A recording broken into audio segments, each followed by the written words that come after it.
Chapter 17 review from OpenStax Microbiology book, which is free to everyone. Non-specific innate immunity provides a first line of defense against infection by non-specifically blocking entry of microbes and targeting them for destruction or removal from the body. The physical defenses of innate immunity include physical barriers, mechanical actions that remove microbes and debris, and the microbiome, which is complete and inhibits the growth of pathogens. The skin, mucous membrane, and endothelia throughout the body serve as physical barriers that prevent microbes from reaching potential sites of infection. Tight cell junctions in these tissues prevent microbes from passing through. Microbes trapped on dead skin cells of mucus are removed from the body by mechanical actions like shedding of skin, mucociliary sweeping, coughing, peristalsis, flushing of body fluids, urination, or tears, crying. The resident microbiota provide a physical defense by occupying available cellular binding sites and competing with pathogens for available nutrients. Numerous chemical mediators produced endogenously and exogenously exhibit nonspecific antimicrobial functions. Many chemical mediators are found in body fluids such as sebum, saliva, mucus, gastric and intestinal fluids, urine, tears, serum, and vaginal secretions. Antimicrobial peptides, AMPs, found on skin and in other areas of the body are largely produced in response to the presence of pathogens. These include dermacidin, cathelicidin, defensins, histidins, and bacteriocins. Plasma contains various proteins that serve as chemicals.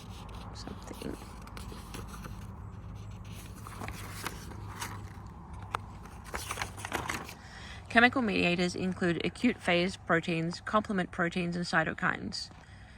The complement system involves numerous precursor proteins that circulate in plasma. These proteins become activated in cascading sequence in the presence of microbes, resulting in the opsonization of pathogens, chemoattraction of leukocytes, induction of inflammation, and cytolysis through the formation of a membrane attack complex, MAC. Cytokines are proteins that facilitate various nonspecific responses by innate immune cells, including production of other chemical mediators, cell proliferation, cell death, and differentiation. Cytokines play a key role in the inflammatory response, triggering production of inflammatory eliciting mediators such as acute phase proteins, histamine, leukotrienes, prostaglandins, and bradykinin. The formed elements of the blood include red blood cells, erythrocytes, white blood cells, leukocytes, and platelets, thrombocytes. Leukocytes are primarily involved in the immune response. All formed elements originate in the bone marrow as stem cells, HSCs, that differentiate through hematopoiesis. Granulocytes are leukocytes characterized by a lobed nucleus and granules on the cytoplasm. This includes neutrophils, eosinophils, and basophils. Neutrophils are the leukocytes found in the largest numbers in the bloodstream, and they primarily fight bacterial infection. Eosinophils target parasitic infections. Eosinophils and basophils are both involved in allergic reactions. They release histamine and other pro-inflammatory compounds from their granules upon stimulation. Mast cells function similarly to basophils, but can be found on tissues outside the bloodstream. Natural killer cells are lymphocytes that recognize and kill abnormal or infected cells by releasing proteins that trigger apoptosis. Monocytes are large mononuclear leukocytes that circulate in the bloodstream. They may leave the bloodstream and take up residence in body tissues where they differentiate and become tissue-specific macrophages and dendritic cells. Phagocytes are cells that recognize pathogens and destroy them through phagocytosis. Recognition often takes place by the use of phagocyte receptors that bind molecules commonly found on pathogens known as PAMPs, pathogen-associated molecular patterns.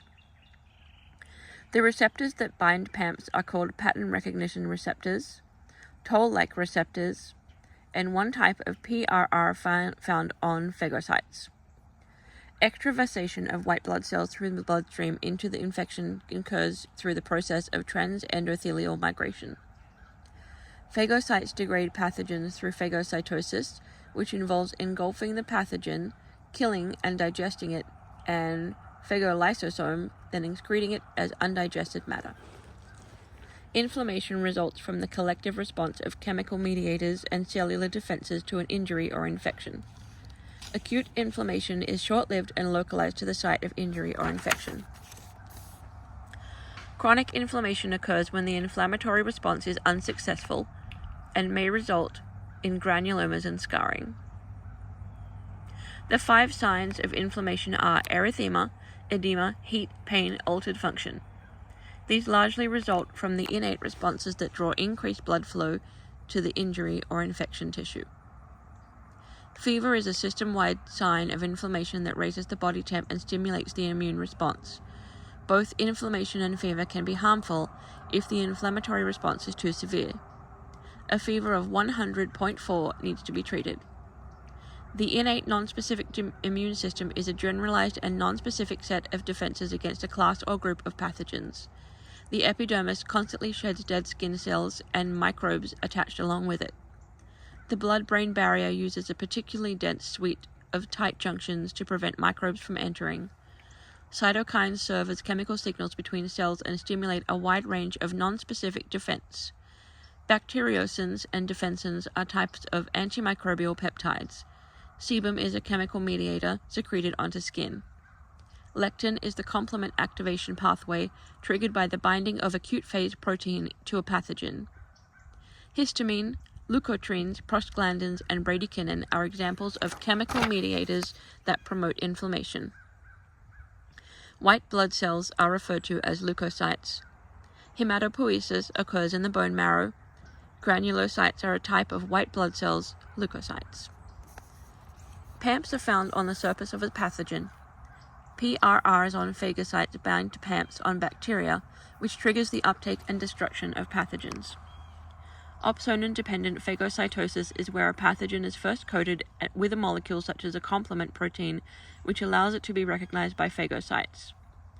Edema is swelling as a result of inflammation. Acute inflammation occurs at the injury or infection site. Basophil stains a basic methylene blue dye. Large amounts of histamine in granules facilitates allergic responses. Eosinophil stains with acidic dye has histamine and major basic protein in granules, facilitates response to protozoa and helminths, parasites. Natural killer recognizes abnormal cells, binds to them, releases porphyrin and granzyme molecules to induce apoptosis. Macrophage has a large agranular phagocyte, resides in tissue like brain and the lungs. A natural killer cell would likely target a virus-infected cell. Eosinophils would target a tapeworm in intestines. Neutrophils would target bacteria on a skin lesion. The muscular contraction through the digestive tract is called peristalsis. Cilia are the hair-like appendages of cells lining parts of the respiratory tract that sweep debris away from the lungs. Secretions that moisten the interior of the intestines are produced by goblet cells. Bacteriocins are antimicrobial peptides produced by members of the normal microbiota. Plasma is the fluid portion of the blood sample that has been drawn in the presence of an anticoagulant compound. The process by which cells are drawn or attracted to an area by a microbe invader is chemotaxis. Platelets are also called thrombocytes. The cell in the bone marrow that gives rise to all other blood cells is HSC, hematopoietic stem cells. PMNs are neutrophils.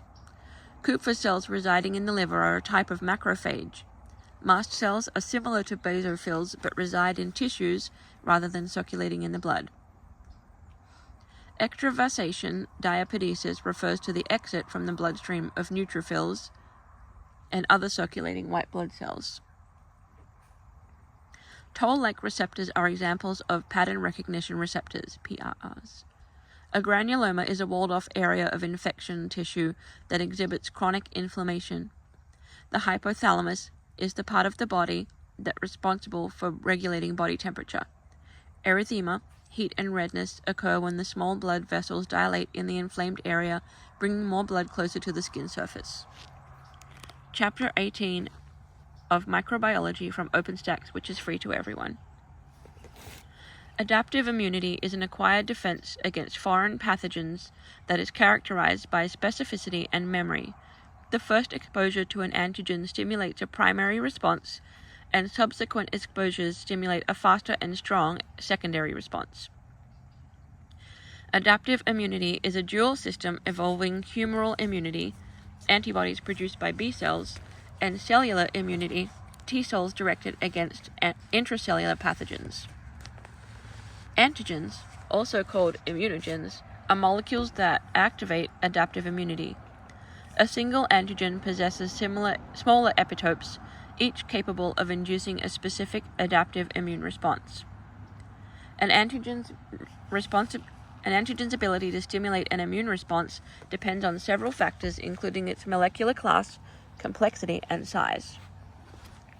Antibodies, immunoglobulins, are Y-shaped glycoproteins with 2 Fab sites for binding antigens and an Fc portion involved in complement activation and opsonization. The 5 classes of antibody, IgM, IgG, IgA, IgE, and IgD, each differ in size, arrangement, location, within body, and function. The 5 primary functions of antibodies are neutralization, opsonization, agglutination, complement activation, and antibody-dependent cell-mediated cytotoxicity, ADCC. MHC is major histocompatibility complex, is a collection of genes coding for glycoprotein molecules expressed on the surface of all nucleated cells. MHC1 molecules are expressed on all nucleated cells and are essential for presentation of self-antigens. Cells that become infected by intracellular pathogens can present foreign antigens on MHC1 as well, marking the infectious cell for destruction. MHC2 molecules are expressed only on the surface of antigen-presenting cells, macrophages, dendritic cells, B cells. Antigen presentation of MHC2 is essential for the activation of T cells. Antigen-presenting cells, APCs, primarily ingest pathogens by phagocytosis, destroy them in the phagolysosomes, process the protein antigens, and select the most antigenic or immunodominant epitopes with MHC2 for presentation to T cells. Cross-presentation is a mechanism of antigen presentation and T cell activation used by dendritic cells not directly infected by the pathogen, and it involves phagocytosis of the pathogen but presentation on MHC1 rather than MHC2.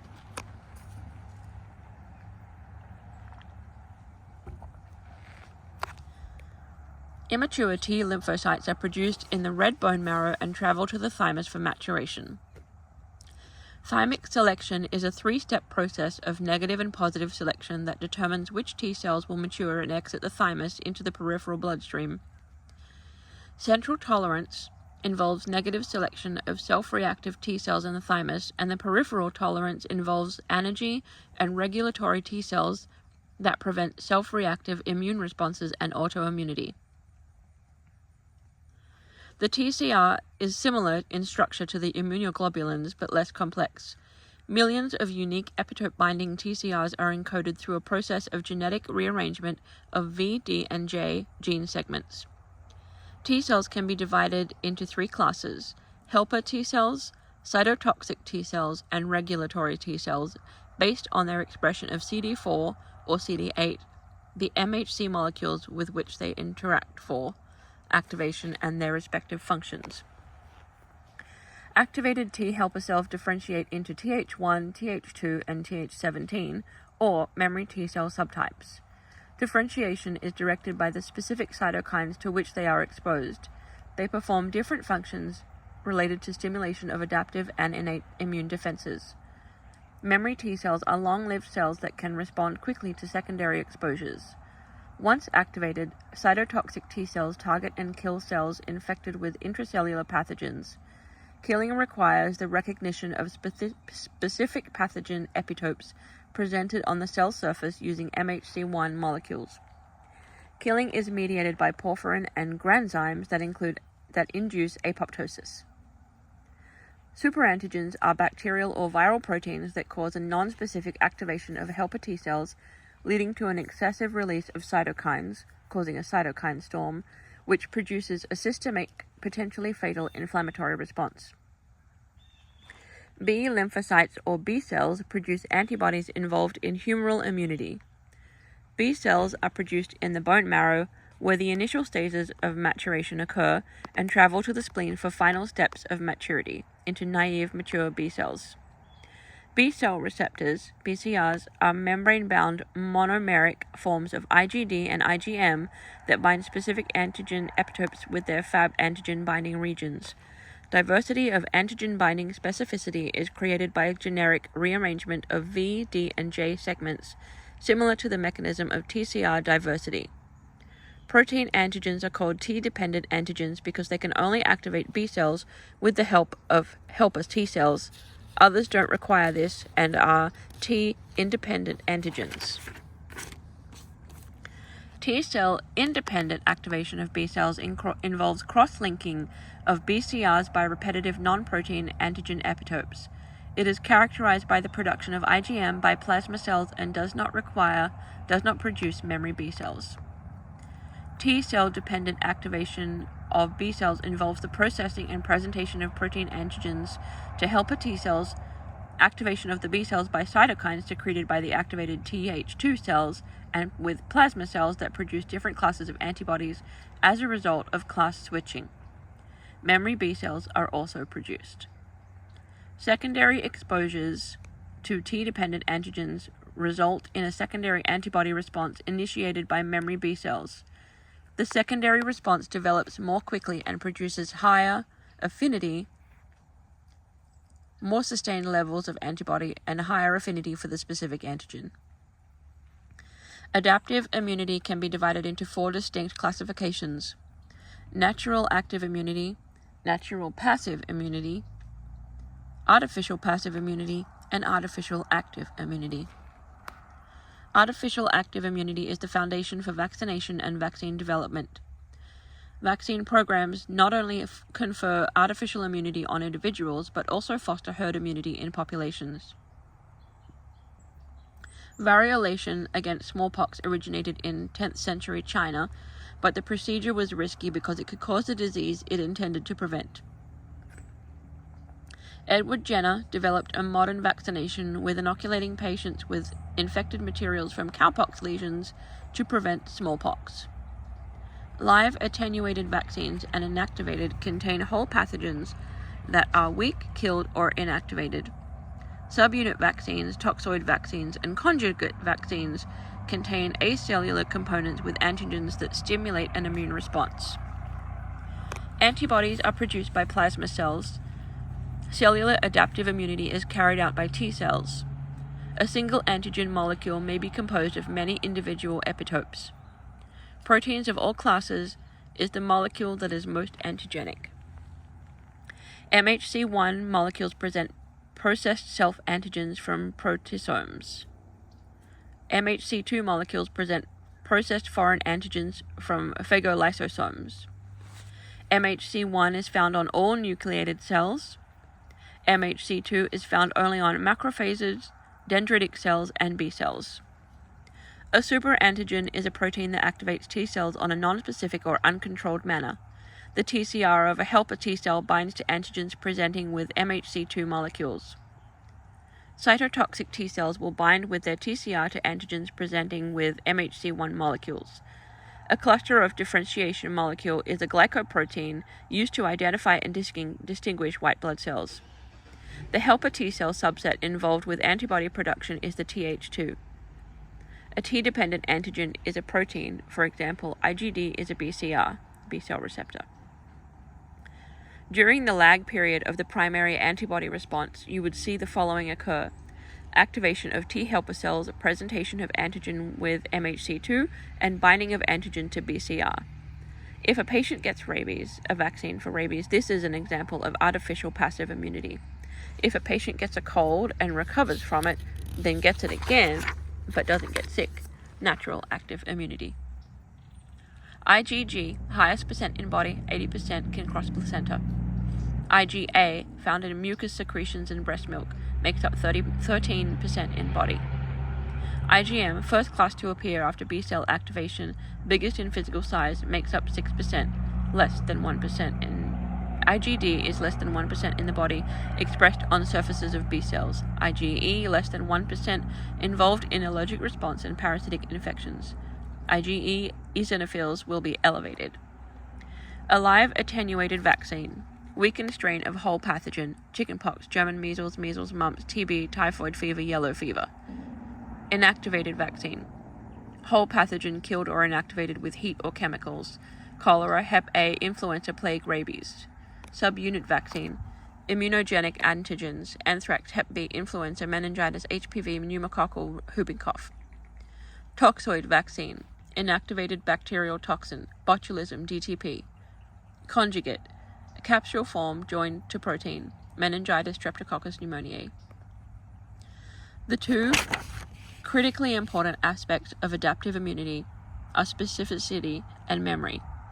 Humoral immunity involves the production of antibody molecules that bind to specific antigens. The heavy chains of an antibody molecule contain constant region segments which help determine its class or isotype. The variable regions of the heavy and light chains form the antigen binding sites of an antibody. MHC molecules are used for antigen presentation to T cells. MHC2 molecules are made of two subunits approximately equal size. MHC1 have a large subunit and a small subunit. A cytotoxic T cell will become activated by presentation of a foreign antigen associated with an MHC1 molecule. A helper T cell will become activated by presentation of a foreign antigen in association with an MHC2 molecule. A TCR is a protein dimer embedded in the plasma membrane of a T cell. The variable region of each protein chain is what gives the capability to bind to a presented antigen.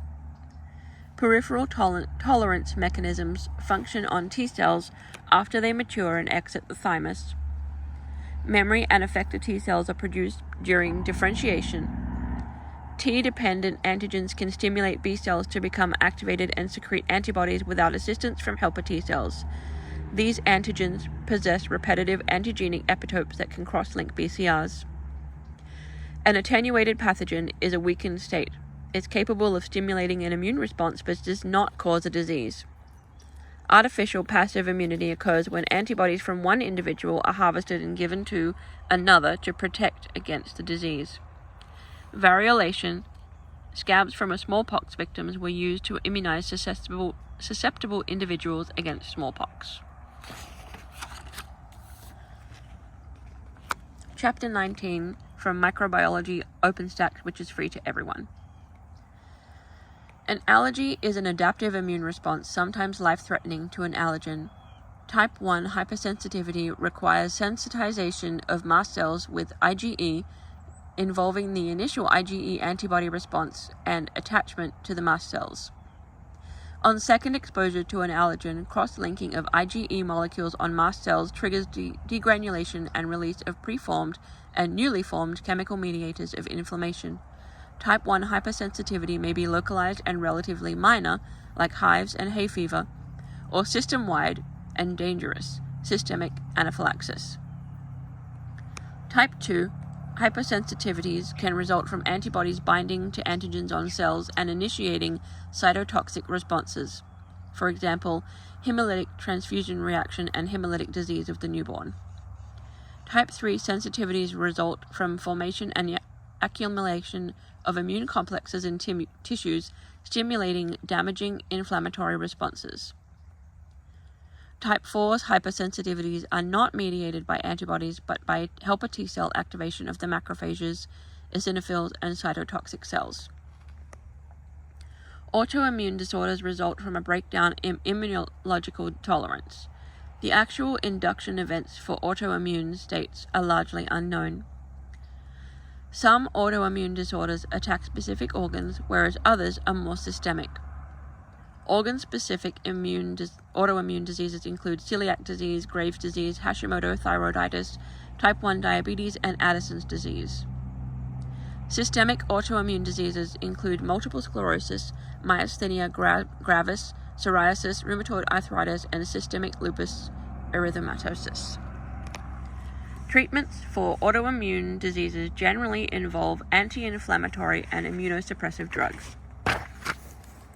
Grafts and transplants can be classified as autografts, isografts, allografts, or xenografts based on the differences between the donor's and recipient's tissues. Genetic differences, especially among the MHC, HLA genes, will dictate the likelihood that rejection of the transplanted tissue will occur. Transplant recipients usually require immunosuppressive therapy to avoid rejection, even with good genetic matching. This can create additional problems when immune responses are needed to fight off infection agents and prevent cancer. Graft versus host disease can occur in bone marrow transplants, as the mature T cells in the transplant itself recognize the recipient's tissue as foreign. Transplant methods and technology have improved greatly in recent decades and may move into new areas with the use of stem cell technology to avoid the need for genetic matching of MHC molecules. Primary immunodeficiencies are caused by genetic abnormalities. Secondary immunodeficiencies are acquired through disease, diet, or environmental exposures. Primary immunodeficiencies may result from flaws in phagocyte killing of innate immunity or impairment of T cells and B cells. Primary immunodeficiencies include chronic granulomatous disease, X-linked agammaglobulinemia, selective IgA deficiency, and severe combined immunodeficiency disease. Secondary immunodeficiencies result from environmentally induced defects in B cells and/or T cells. Causes for secondary immunodeficiencies include malnutrition, viral infection, diabetes, prolonged infection, and chemical or radiation exposure. Cancer results from a loss of control of the cell cycle, resulting in an uncontrolled cell proliferation and a loss of the ability to differentiate. Adaptive and innate immune responses are engaged by tumor antigens, self-molecules only found on abnormal cells. These adaptive responses stimulate helper T cells to activate cytotoxic T cells and natural killer cells of innate immunity that will seek and destroy cancer cells. New anti-cancer therapies are in development that will exploit natural adaptive immunity anti-cancer responses. These include external stimulation of cytotoxic T cells and therapeutic vaccines that assist or enhance the immune response. Chapter 20 from OpenStax Microbiology, which is free to everyone. Antibodies bind with high specificity to antigens used to challenge the immune system, but they may also show cross-reactivity by binding to other antigens that share chemical properties with the original antigens. Injection of an antigen into an animal will result in a polyclonal antibody response in which different antibodies are produced that react with the various epitopes on the antigen. Polyclonal antisera are used for some types of lab assays, but other assays require more specificity. Diagnostic tests that use polyclonal antisera are typically only used for screening because of the possibility of false positive and false negative results. Monoclonal antibodies provide higher specificity than polyclonal antisera because they bind to a single epitope and usually have higher affinity. Monoclonal antibodies are typically produced by culturing antibody-secreting hybridomas derived from mice. MABs are currently used to treat cancer, but their exorbitant cost has prevented them from being used more widely to treat infectious diseases or cancer. Still, their potential for lab and clinical use is driving the development of new cost-effective solutions such as plantibodies. Kind of funny. When present in the correct ratio, antibody and antigen will form a precipitin, or a lattice that precipitates out of a solution. A precipitin ring can be used to visualize lattice formation in solution. The Ouch-to-Long assay will demonstrate lattice in gel. The radial immunodiffusion assay is used to quantify an antigen by measuring the size of a precipitation zone in a gel infused with antibodies.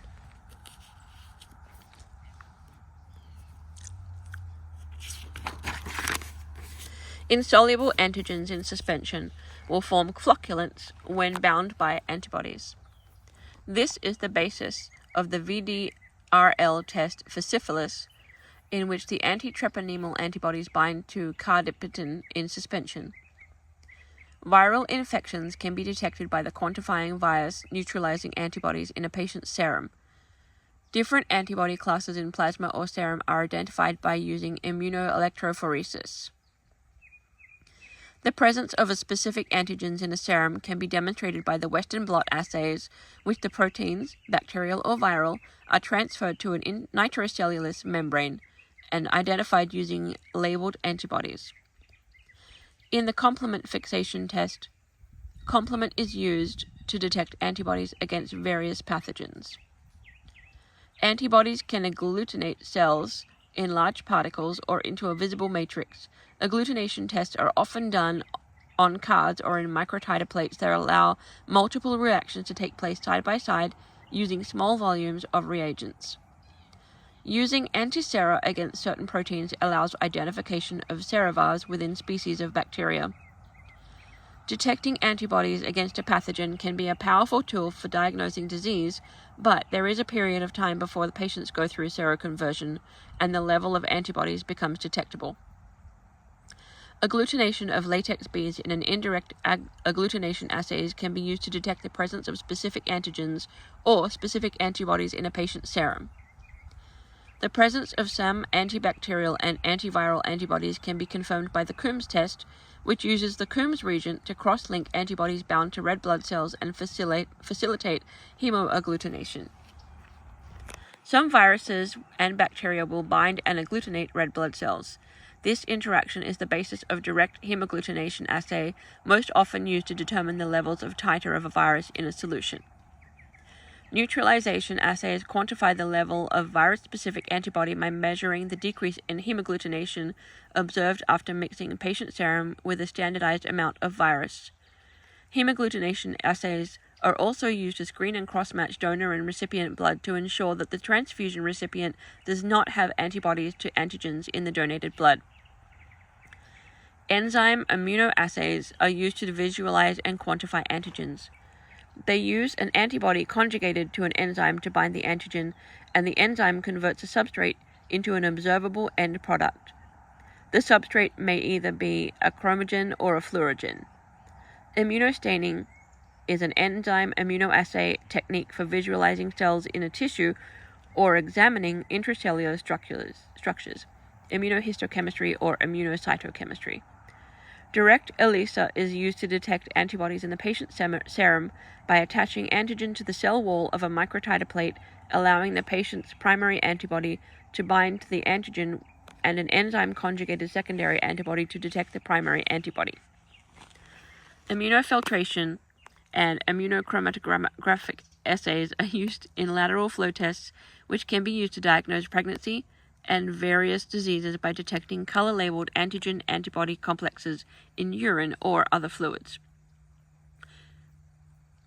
Immunofluorescence assays use antibody fluorogen conjugates to illuminate antigens for rapid and easy detection. Direct immunofluorescence can be used to detect the presence of bacteria in clinical samples such as sputum. Indirect immunofluorescence detects the presence of antigen-specific antibodies in a patient's serum. The fluorescent antibody binds to the antigen-specific antibody rather than the antigen. The use of indirect immunofluorescence assays to detect antinuclear antibodies is an important tool in the diagnosis of several autoimmune diseases. Flow cytometry uses fluorescent MABs against cell membrane proteins to quantify specific subsets in cells in complex mixtures. Fluorescence-activated cell sorters are an extension of flow cytometry in which fluorescence intensity is used to physically separate cells into high and low fluorescence populations. This was read by me, for me, so I can understand microbiology.